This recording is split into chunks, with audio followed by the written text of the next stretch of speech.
What's going on, my friends? I hope that you're well. I really do. Sometimes things get on my mind and I want to talk about them. I probably talked about this before, but I tell you, there's a couple of things.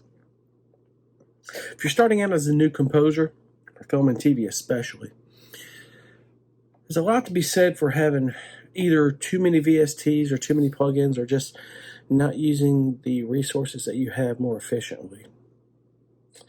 And I was just thinking about this because I'm at a point where I've got so many of these VSTs, more than I even remember that I have. And I'm sitting there going, wait a minute, what was it that I downloaded a week ago that I'm trying to pull some stuff out of? And I had to sit there and think, and I'm like, this is getting ridiculous.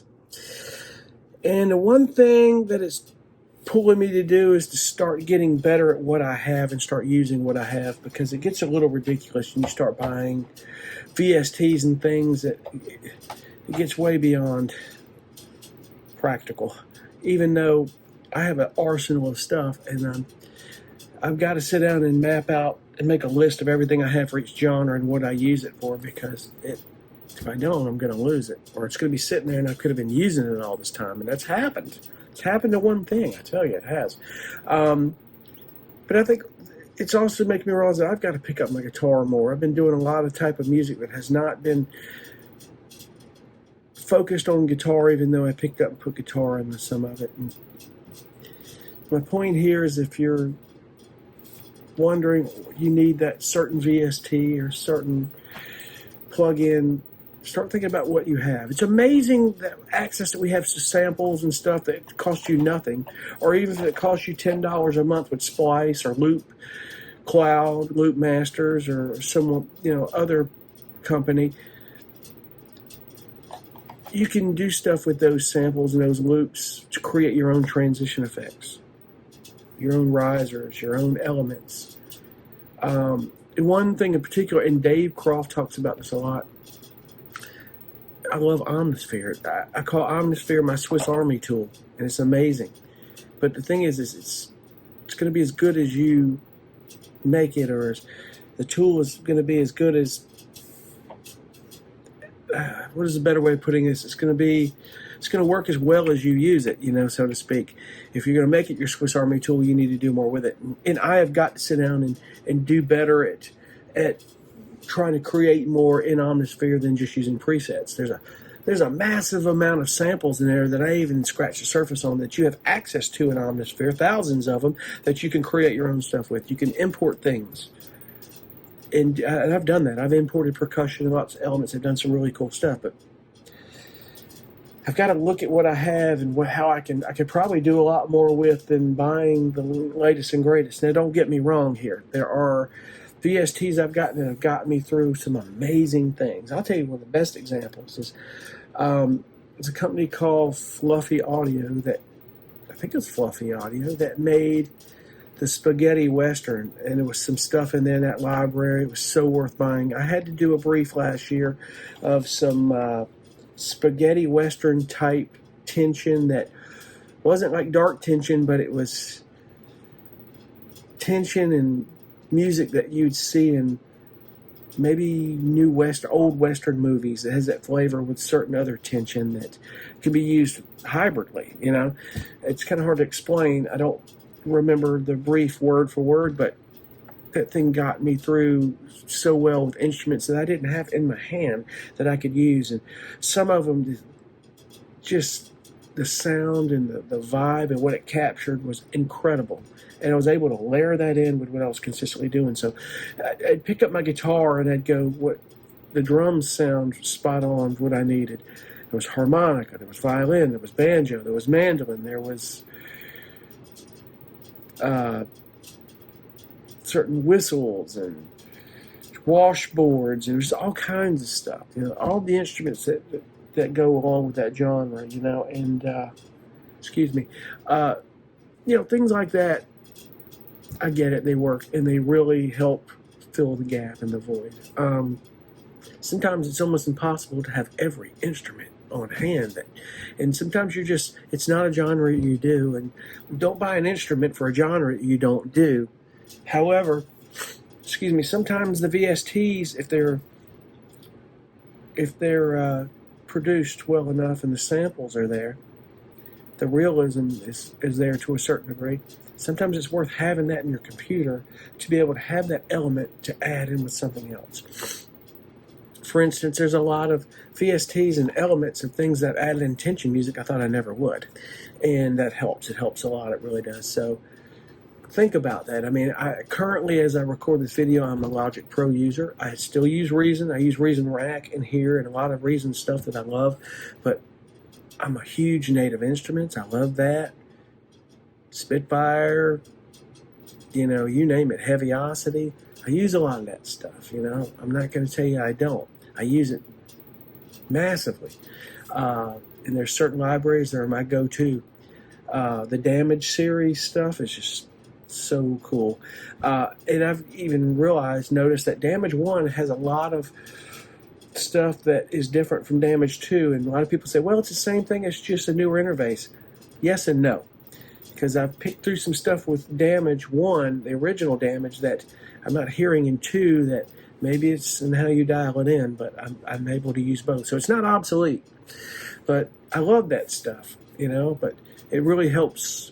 I think the most important point here is if that VST or that instrument helps your production and your creative juices flow more and much more efficiently, get it.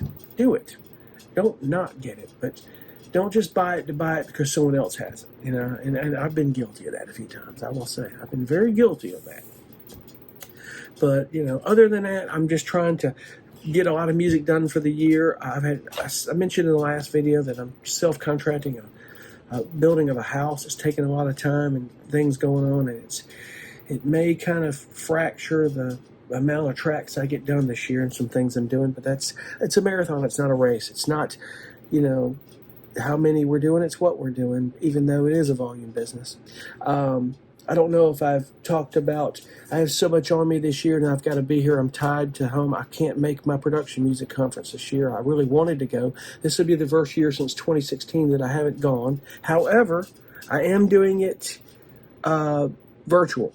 And I encourage you guys, if you can't make the production music conference for the Production Music Association, get a virtual ticket and watch those panels, because there's a lot of it that can help you keep up what's going on in the industry. And one particular thing is the legal aspects and what they're fighting for you in our government in Washington. There's a guy that speaks every year, and I would assume he's going to this year, is David Israelite. He's an attorney for the music industry. He fights for you on that deal. Whether you're a PMA member or not, he's going after. He was a big proponent in a lot of the legislation that passed a couple of years, for the Music Licensing Act. My mind went blank on what it was called, but you know what I'm talking about. But they're still up there, because he said it best. It says, this is a start. It's not 100% where we need to be, but we're always working. We're always fighting. But there are panels of music supervisors, some of the biggest ones in the industry, the biggest. I'm not just saying that because I go. These guys are the biggest supervisors, and I implore you, when you watch, look these guys up and what movies they've been music supervisors for and TV shows. It'll blow your mind. No slacks. It's the biggest publishers in the industry, from Universal to APM to BMG to you name it. These guys are there, and it's a working conference. I always love going and sitting down with people I write music for, because it really it's productive more than I realized, to be able to, something about a face-to-face conversation that is better than email, where you can really, build that relationship. You're building relationships. I've said it before. These guys are not your employer; they're your business partner, and you're going to be relevant. The only way to be relevant is to get music to them and be there. They're not going to remember you or know who you are if you're not producing, or if you're not there, if you're not building that relationship. And a big part of that is going to that conference. And I get it, the conference is expensive, but I'll tell you what, the virtual ticket gets you these breakout rooms. If they're in there and you see them, you can message them and say, hey, it's good to see you on here. I know you're at the conference. I'm watching virtually. They might have time to give you some time in those breakout rooms. Some do. I don't really ever have the time to do that because I'm involved in being at that conference. But this year, I've got so much on me. I would love to be able to make that trip, but I can't do it. But that's okay. It's not the end of the world. It isn't, I will say that it's not going to make or break your career if you don't go to that conference. I'm just passing on that it has helped me tremendously. It's a working conference. I'm going to call it the biggest industry conference in music licensing because it's the conference that all your heavy hitters go to. These are the big guys.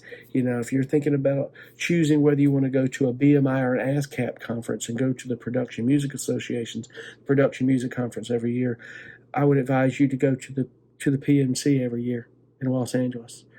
I get Taxi has their road rally each year, and it is good, depending on where you're at as a composer.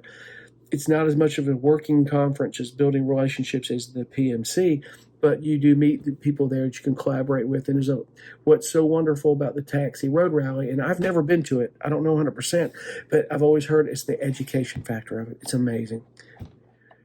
You can get a ticket to that conference, 2 tickets free if you have a membership with Taxi. You don't have to submit music to Taxi, but they say it's free tickets, but it still costs you to go. The plane ride, the airfare, and the food out there is your cost. So it's not really 100% free. They're giving you the tickets to go. You and one other. You can go with one other who's not a Taxi member. With the PMC, you've got a ticket for everybody who goes.